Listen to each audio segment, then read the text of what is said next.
Yo, what's good, YouTube? It's your host who does the most, DJ Ramos.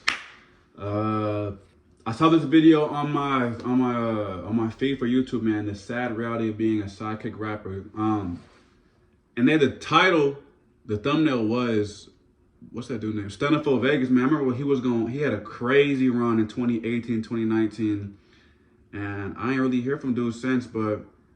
Let's hear it, man. Cause I know he ain't the only like sidekick rapper, but I don't really call that nigga a sidekick. That nigga was talking this shit though too. But let's go, man. Well, hold on. Before this video starts, make sure to follow me on all my platforms, man. I'll be in the link in the description, man. Let's go. The rap game has a lot of psychic rappers. Complex describes psychics as the high man around the main eyes. Others describe them as Rockaway, Cameron. For some, they've been able to step out of the partner shadow and had a respectable career. And for others, a more tragic and sinister turn. We're going to dive into the real reason why the baby's rising star mysteriously disappeared from the rap scene just as he was taken off. But what about YB Namir, where he tried putting his boys onto a rap? They did that boy Namir dirty, man, ever since that song, man. Career, but this idea ended up flopping harder than sultry. When I glide, I fly, my or even NBA Youngboy's affiliate. How did this 60-year-old kid who looked up to him apparently get Youngboy's sister pregnant? Man, you stupid bitch! In today's video, we're gonna get into it all. Man, you stupid bitch! Nah, but as we discuss the sad reality of being a rapper sidekick. Alright, let's get into it. So y'all can't tell me the whole YBN didn't have like niggas in the chokehold, bro. When I was 18, bro, I used to come my nigga around and be like, hello? Hey, what's good, bro? No, cool and shit around. Like, bro, y'all need to watch, like, listen to the whole YBN tape, bro. That shit was tough. At the same time the baby was blowing up, you couldn't go anywhere without seeing Stunner for Vegas. Born and raised in North Carolina, before he met the baby, Stunner had been grinding at a rap career since at least 2014. He began to pick up some traction though after releasing a series of mixtapes in 2017, including Stunner Season and 4-Way or No Way. And this collection helped him to grow a local buzz. During these times, he was doing shows for as little as $200. And I guess the baby noticed how hungry Stunner was and decided to change his life forever. Back then, the baby was also just another rising star out of North Carolina. After going big when he released his album, Baby on Baby. I'm going baby on baby. That nigga a bitch. He think he a gang. He's probably still slanging 380. But nah, baby tough though. The baby wasn't only getting attention from the single, but also after killing a man at Walmart in 2018, but cleared up all charges out of acting out of self-defense. And it was situations like this with the baby's wild behavior that ultimately affected not only the baby's career, but Stunner's too. Even though the baby respected Stunner's grind and hustle, he wasn't giving out no free handouts. The baby treated him like a regular and still charged him for that feature. It's just about business, darling. Damn.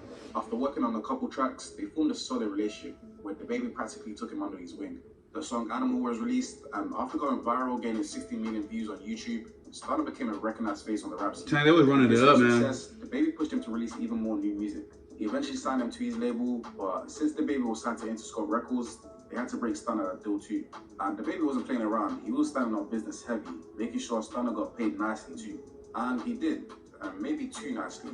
Because with his newfound fame and money, Stunner was becoming cocky and reckless, causing unnecessary altercations at shows, so much so that the police had to stop him from performing in certain areas. And can we really be surprised? Like, with the baby's influence, these two were literally two menaces stirring up controversy at any given time. In October 2020, while at a music event, multiple shots were let off in the same location where Stunner and the baby were at. And according to reports, a woman had been shot.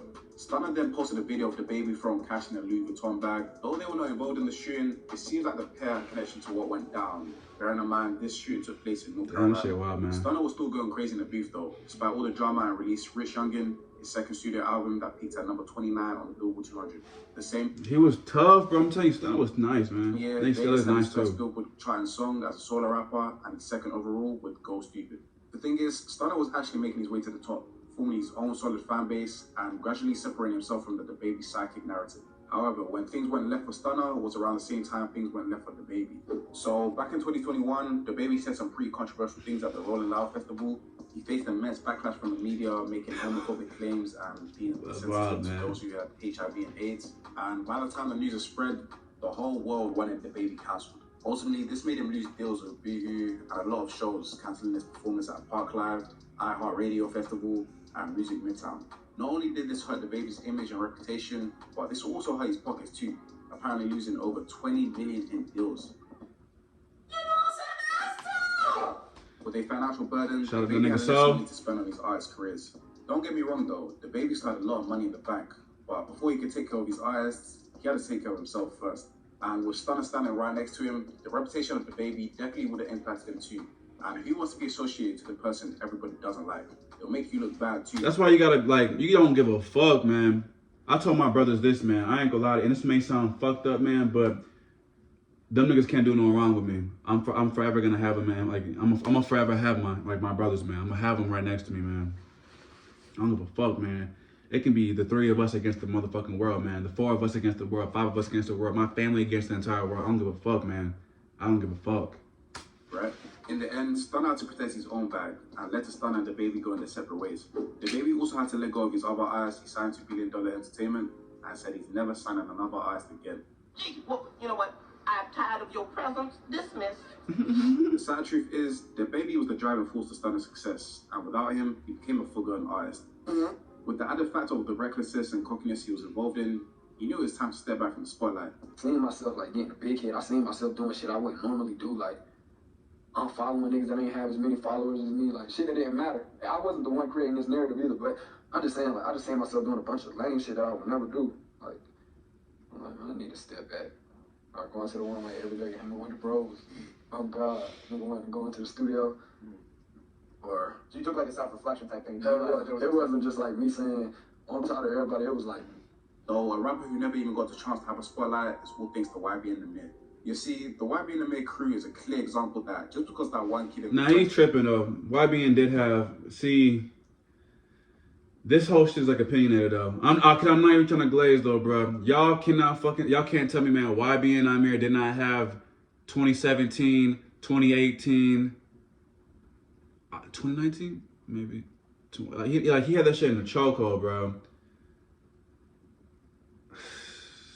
Corday now, nigga, a star, bro. Different nigga, bro. Jay tough too, bro. But don't be doing that shit, man. That lame shit. Group says let's start a rap career doesn't actually mean you should. While YB and the Mir, Almighty Jay, and Corday were blown up from 2017 to 2018, if you wasn't getting distracted by all the prop guns in the music videos, you definitely noticed the curly head white boy on the sidelines. From the very start, it was always hard for people to take the YBN group serious, mainly due to how they met over GTA 5 online, rapping about gang activities. Plus, they all look like they were no older than 12 years old. So this is YB and Manny, and it's apparently YB and Mir's first cousin. I decided to put him on to rap. Oh yeah, Manny, man. The YB and group seemed promising at first. They had a growing buzz and didn't seem to be stopping anytime soon. But like any rap group, it was only a matter of time before they ran into individual clashes. YB and the Mir seemed like he put more effort into boosting his friends' careers rather than his own rap career. Instead, he took the route of posting pictures of his girlfriend all day on IG. Bruh. The Shay Frost a wild nigga, bro. But I fuck with Amir though. I think helped Manny pick up his first tune, Manned Up, in 2018, and it's actually a pretty decent track. But after this, he stopped making music. Like, literally, this is his only song until like 2020. Initially, everyone was surprised to see him make music. Like, just look at these comments. And the main reason why no one expected him to make music is because no one really cared. During the height of YBN, everyone was focused on Almighty Jay, Amir, and Corday. With him getting overshadowed, he probably felt like there was no place for him being one of the main members. Because simply put, it was like this. YB and Amir was the leader of the group, the boss nigga. Almighty Jay was the cocky and wild one, whilst Corday was the calm lyricist. And it's likely why the group split in the first place. Corday started doing his own thing and gained success with it. Then after the rumors came out about the group splitting, when Corday dropped YBN from his name, as for Amir, he was hurt by this, and he dropped less music, and when he did, he got shit like this.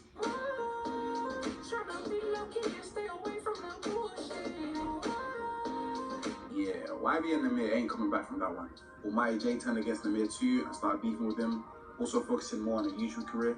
As for YB and Manny, it seemed like he distanced himself from the YBN crew as well. The exact reasons for his separation were not explicitly stated, but like the others, it was mainly due to artistic and personal differences. Sometimes having differences can ruin healthy relationships. P. Youngin, and when you're man. on the spotlight or someone around you is, it can lead to jealousy. And in the case of NBA Youngboy and P. Youngin, that's exactly how it was. So P. Youngin, he was signed to NBA Youngboy's label 4K Trey, grew up not too far from Baton Rouge. P. Young didn't have They say he was signed to the label 4K Trey. I thought the label was called Never Broke Again. a father thing in his life, and like with most growing up in a rough neighborhood, he turned to the streets to provide for his family. According to him, he was rapping since 13, and by the age of 16, he got noticed by Youngboy, signing him to his label. Undoubtedly, P. Youngin definitely looked up to him. Hey man, I'm not gonna lie, man. Pull up, acting like a diamond in my nelly, nigga. So I got these bitches all in my home. Yo, introduce them to my chrome. Youngboy, like, This shit was tough, similarities are uncanny. NBA Youngboy swim like a younger brother and didn't want him to get caught up in the streets. Going as far to hand him a $100K deal and give him a Corvette just to go back to school. But that didn't last long though. That nigga said nah. That nigga not give a fuck about that Corvette and the 100K. That nigga want to be in there, man. The Baton Rouge community has lost a lot of members to gang violence, and all of a sudden, recently, Youngboy has been promoting Stop the Violence movement, telling young street niggas to put down these damn guns. What did you guys say? Youngboy has been promoting Stop the Violence movement, telling young street niggas to put down these damn guns. Been promoting Stop the Violence movement, telling young street niggas to put down these damn guns. Stop the violence! Hey, stop the violence. Maybe it was trauma, or maybe he was just clout chasing, but P Youngin wasn't just with all the beefs getting squashed and went completely against what Youngboy was preaching. Instead, he wanted to do the opposite and boost the violence. I feel like P Youngin was assaulted by what YB was saying. Like P Youngin had lost a lot of friends to the streets, and the last thing he wanted to do was squash beef. Plus the fact that Youngboy is all the way up in the hills. I didn't know P Youngin was cool with that nigga that got jumped in the mosque. I ain't know. Ultimately, Youngboy was a sellout in his eyes. P Youngin even took it as far to play King Von and Lil Durk tracks on his IG Live. Obviously, this is a wild move as Youngboy has been beefing with Durk heavily ever since Von got killed in 2020. So all of a sudden, the person that P Youngin looked up to and got put on by was now listening to his main op. P Youngin also started. That's some wild shit, nigga. I'm about to get you a bag and shit like that, nigga. You gonna play that's wild, though, man. That's wild, though. Not choosing sides and shit like that, you know, cause like YB said, nigga, I forgot that nigga dissed the fuck out of that nigga in that song, bro. That nigga said, send your stupid ass to God for making statements about beefing with them little boys, man. About my beef with them little boys. At first, P Youngin denied all of this, but a couple weeks later, he admitted he was no longer 4K Trey, so something definitely went down behind the scenes. To add fuel to the fire, P Youngin has also been messing around with Youngboy's sister for a while now, ever since he announced he wasn't part of 4K Trey. And there's even news that she's pregnant now. Honestly, it just seems like P Youngin was looking for erection after getting dropped. Low key, P Youngin wants to be Youngboy really bad. Pouring beer on yourself looks dumb as shit, nigga. What the fuck? Despite this being a Louisiana accent and even dating his sister. Like, bro, she even looks like Youngboy. He could have chosen any other girl but chose her. You don't find that suspicious? With these stories here is a key reason why carving out your own identity is important in the music industry. The rap industry is competitive, and you never want to be second best, especially when you have a massive potential. These artists face the unfortunate reality of being in the background, showing that others' personal conflicts and industry struggles can spill on over to you. Anyways, that's it from me. If you enjoyed the video... Hey, man. I hear this nigga. I hear it, though. But it depends. But look, I like y'all. Ramos out, man. Y'all subscribe.